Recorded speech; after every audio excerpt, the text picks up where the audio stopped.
Hello and welcome. In this video, I'll be demonstrating the value of NetSuite's WIP and Routings module for companies that assemble or manufacture products in-house. We first need to set up a BOM and assembly item in NetSuite, and to do this, you'll need to have purchased and enabled the Work Orders and Assemblies module, since this is a prerequisite for using the WIP and Routings module. There is a recorded demo of the Work Orders and Assemblies module if you'd like to watch that prior to this video. For this demo, I'll be using a baseball bat as my assembly item, since the production uses some raw material components, but it's also very labor and machine intensive to complete the finished product. So let's take a look at the assembly item for the bat. As you see here, the bat has been created as an assembly bill of material item. So if we go down and take a look at the components, again, there's only a couple of components that are required here, which are going to be a raw solid ash tube, and then optionally black paint. And we see we just need one of those ash tubes and a half an ounce of black paint to finish the process from a material standpoint. At a very high level, this item also has a manufacturing routing associated to it. And we're going to discuss this in more detail shortly. But just note that we do have a default routing assigned to this manufactured item, and this is unique to the WIP and Routings module. Before we dig deeper into more of the WIP and Routings functionality, let's take a look first and see what we have in stock for this particular bat item. So right now in our locations, in our primary stock location, we have 71. Note that the average cost is $14.55. That'll come in play later. And in the production location, we do have 0 finished goods located in production. Creating this manufactured item is the first step in the process of setting up the tools needed to be able to run this item through a WIP and Routings process. The second is to define work centers. So as we see here, we have a list of work centers that have been defined. As we scroll down, we'll see that there's a number of work centers that are involved in manufacturing the bat. There's going to be lathe, laser etching, finishing, sanding. So these are not in order of the actual routing, but just the names of the work centers that will be needed and that will be going through to take the raw material and move it through the whole manufacturing process to create a finished item. If we take a look at one of these in particular, we'll look at the branding work center. We know that this is a manufacturing work center. And the key elements here around the manufacturing work center settings is the subsidiary it's located in, and also the default definition of machine resources that are used at this work center and labor resources that are used. So we can configure this to have any number of resource quantities and labor for labor and machine. It also is tied to a work calendar. In this case, we're tied to a default work calendar. You could have many different work calendars. This work calendar is defining that my work start day is at 9 a.m. It goes for 8 hours a day, and I'm doing a Monday through Friday operation. So we can obviously have full 7-day operations, 24-hour operations, and you can just define which work center, which work calendar you want to tie to that work center. The next configuration we need to complete in order to run this item through the WIP and Routings process is defining an actual manufacturing routing. So here we have a routing that we just called baseball bat manufacturer routing. And we see here that it also is tied from a location basis. So we can have multiple different routings for the same finished item depending on what location we're manufacturing that item in. Let's go ahead and edit the manufacturing routing. So now on the manufacturing routing, we can see that first of all, this is the default routing. And all the routing steps that are needed to run this bat through the manufacturing process are defined here. So we're going to go through a lathing process. It's going to be sanded, branded, laser engraved. We're going to do some finishing, which could be involving the black paint. And we're going to put a sticker on it and put it into a box. So that's all the definition there. Next, you'll notice that you've got the ability to define the number at a routing level, the number of machine resources and labor resources that are required for each routing step. So as we see here, we are going to need both machine and labor for the first 4 steps, then the following two will only be a labor-based routing steps. We're going to define any default setup time. So if there's a machine setup that needs to be defined for each of these work centers, or each of these routing steps, and we could define that here in terms of minutes. And also define the average time it takes one unit to run through this operation. So for the lathing, we're estimating it's going to take 1 minute for a bat to get laid, and then 2 minutes for the sanding process, and so on. Note too that if there's a lag period that needs to be defined, you can define that as well. So as you can imagine, if we go through a painting process of the bat, we can't take that freshly painted bat and put it right into a box and put a sticker on it. So we can put a lag time of, in this case, 1,440 minutes, which equates to 24 hours or 1 day. Lastly, but very importantly, on the routing steps page or tab, we'll see that we've defined our manufacturing work center, and we've also can define our manufacturing cost template per work center per operation. So if I drill into the lathe manufacturing cost template, we can see that as we run through this work center and this operation, we can define what actual accounts are hit as far as direct labor, machine time, machine burden. There's many other options that can be utilized within here, and this allows us to really gauge and narrow down our cost accounting and see where are our costs being incurred during the entire manufacturing process. Are we incurring more machine time, more labor time? If you couple this with the use of standard costing, then you can easily see different variances from standard cost across all different cost categories. So going back to the manufacturing routing, there's also the ability to define which components of the bill of material within this item, with the manufactured item, gets both issued and consumed at which part of the manufacturing process. So as I take the raw solid ash tube, we're going to say that we're going to actually inject that into the manufacturing process at the very first operation because it's going to be used on the lathe. Meanwhile, if we want to issue paint at a later time, then we're not going to need that until we hit the finishing operation. So we can set that up to only issue at that point. Now in this case, we're looking at probably a very low cost type of component being paint, but if you have very high cost, high value items, you wouldn't want to issue them all at the very beginning of maybe a long manufacturing process. So you can see that for a more complex manufactured item, the ability to dictate when different components are issued to the work order can be very valuable from a work in process standpoint.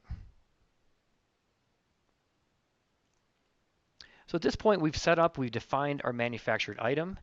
We've got work centers defined. We've defined our manufacturing routing.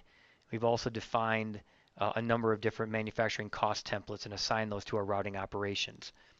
The next step, we can go ahead and I'm going to change roles. Right now I'm in an engineering role. I'm going to change roles over to a manufacturing role.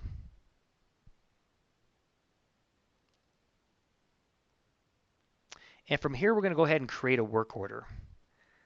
Let's just go ahead and generate a work order. And I've got set up my subsidiary that I'm going to be manufacturing this in. And my assembled item is going to be the bat. And I'm going to choose that production location. Note that when I created the combination of my assembly item and my location, it went out and said that we do have a default routing for that combination. And it also set the WIP designation to true. So this is telling NetSuite to allow this work order to go through multiple routing operations as opposed to just building the finished good in one step, as you would if you were using the more simplified work orders and assemblies module. So that's a major difference between that module and this module. It also indicates that we can account for WIP inventory by issuing inventory to the work order, which will relieve it from inventory asset account and add it to an inventory WIP GL account. And lastly, on the header area here, the scheduling method can come into play. So right now I'm defaulting this to be forward scheduled item, meaning that I might know the production start date, and as I save this, I'm going to make a quantity of 100 of these bats. as I say this, it can generate the production end date going through the routing and looking at the amount of time it takes for 100 bats to go through the process, and it'll pre-configure that. Or if I know that I actually want to achieve 100 finished bats on a particular date, like let's say 1/10/2017, then I go ahead and save this, and it's going to go ahead and calculate what the production start date should be, again, based on the routing structure. So to make 100, and based on the time it takes for each of these to go through the manufacturing process, it's really saying that we just need to start the day before, so on the 9th of January. Now, if we were to edit this and say, you know, we have to make a much bigger number, we need to make 1,000 of these.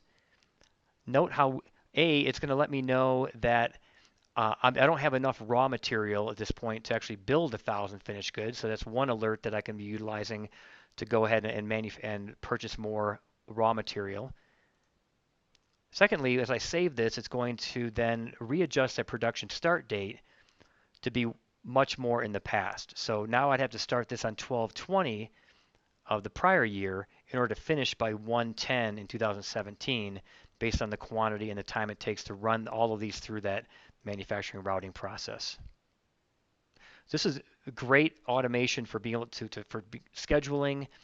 We'll show in another video in more depth the ability to have more of a graphical production task scheduling tool, where as work orders are generated that might overlap each other in the same work center, it can alert me that I might be overextending that work center based on its work center calendar, and I can readjust the different production work orders to either different dates or going through different work centers potentially.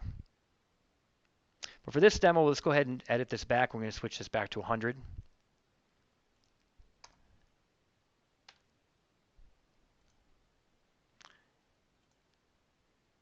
And we'll then set up our production start again to be to 9th of January. So now I've got this work order generated and it's tied to a work order routing. I have the ability to print a work order traveler document that can be handed over to production to communicate the production plan, routing steps, and schedule. And here we see an example of what that routing traveler could look like, manufacturing traveler. So we've got all of our operations in sequential order: lathe, sanding, branding. We have the work center it's going through. We have the input quantity of each of these. We have the projected start and end date. So if this is a larger order, we could see what date this should be starting on. Our setup time, our run time. And this can be used to communicate back how much time each operation took and the amounts of raw material actually consumed compared to what was anticipated. Now at this time, I can now issue components to the work order on a per routing operation basis, or just record completions and backflush the correct raw material components based on the routing operation defaults and BOM component quantity defaults, as we saw earlier on the item record. So let's go ahead and we're going to go ahead and issue components on this work order.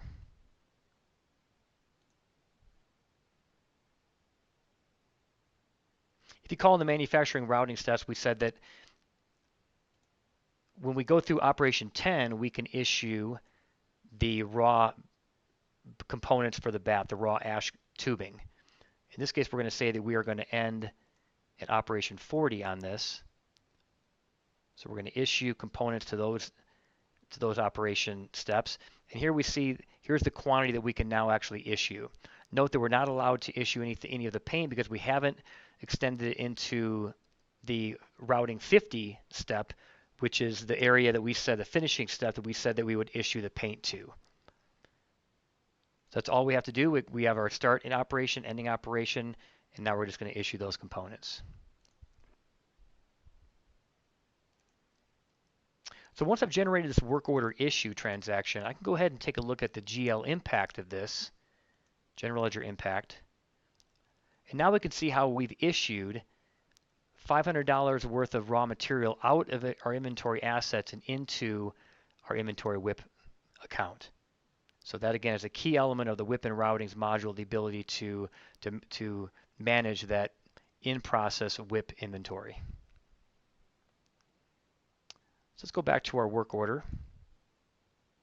And now we're going to enter completion.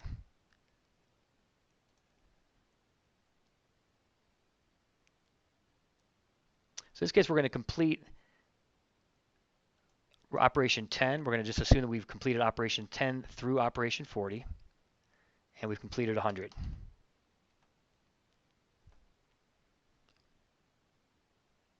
Now, if we look down, now we have access to the 4 operations that we're saying we're marking for completion, and it defaults in what the defaults were from the routings and the work center definition as far as machine resources and labor resources that were required.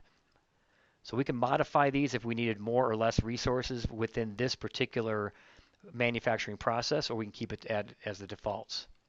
Same thing with the machine setup time, labor setup time. If things differed from the defaults, then we can definitely say that that was the case. In this case, what we're going to assume is that we've got maybe in the sanding process here, maybe it took more labor runtime. So instead of 200 minutes, let's say it took another hour, so 260 minutes total to do that process. So it's going to be more than what the actual routing anticipated. So let's go ahead and save that. And as we did with the other transaction, we can take a look at how this affects our accounting in the background. Here now we're able to then move actual indirect cost from expense over into our WIP accounts, which will eventually get cleared out. But see, now we've got active WIP inventory values that are based on, and these accounts here are based on the manufacturing cost templates that we set up. And the values are based on the quantities that we ran through, the amount of time we said it takes, and on the cost template we defined the actual rate to use per hour on these. So now we're getting very accurate, very detailed cost accounting during the manufacturing process. So let's go back to our work order again. And now we have to do some completion of the remaining 2 operations and issue the paint to the process. So rather than doing just a separate issue and a separate completion, we also have the ability to do a completion and a backflush at the same time. So let's go ahead and use that option for this one. And we're going to say their operations are operation 50 and 60. We're going to complete 100. Now, because these are the final 2 operations, I also have the ability to put in a scrap quantity, if that's applicable. So here I can enter in a quantity, and this would apply the appropriate inventory and indirect costs to their appropriate scrap accounts in our system, and also decrease the quantity of finished goods that are generated. But in this example, we're going to assume that there's no scrap, and we're going to go ahead now below we see that we're automatically going to issue the 50 units of the paint. Save that work order completion. And if you look at the GL impact on this, what we see is we've got, not only have we then issued our material cost for the paint to WIP, as well as the indirect costs from those last 2 operations to WIP, but we've also cleared out that whole WIP total throughout the whole process and added the accurately costed amount of finished goods to our inventory asset. So what this is saying is that we created 100 bats. So this is saying that our average cost of each bat for this batch that we created is about $14.80. So we'll keep that in mind shortly as we look. And then let's now take a look at this. So we've generated the finished goods. The manufacturing process has been completed. If we review the bat item again, and we take a look at our locations, we see now that we've got 100 that have been produced in our production location at a value of $14.80, which is higher than what the average cost has been of prior manufacturing processes for this item, for the 71 that have been generated and eventually moved into the primary stock location. So if you recall, we needed a little more sanding time within this process to make this 100. So this is going to increase my average cost overall once I move these over into my primary stock. So as I sell them, it'll be sold at a higher per unit cost of goods sold. So that's a high-level overview of the value of the WIP and routings module within NetSuite. And just to summarize the benefits, unlike the work orders and assemblies module, it allows for the inclusion of indirect costs in the calculation of overall cost of finished goods that are produced. It also allows for accurate period-end reporting of all WIP inventory. It provides a valuable production traveler to help streamline the production flow. And it provides the ability to assemble items to be manufactured in different ways across different work centers and routing steps on a per location basis, which will give your organization the flexibility to manage different processes across different areas of the world. This concludes the high-level demonstration of the NetSuite WIP and Routings module, and thank you very much.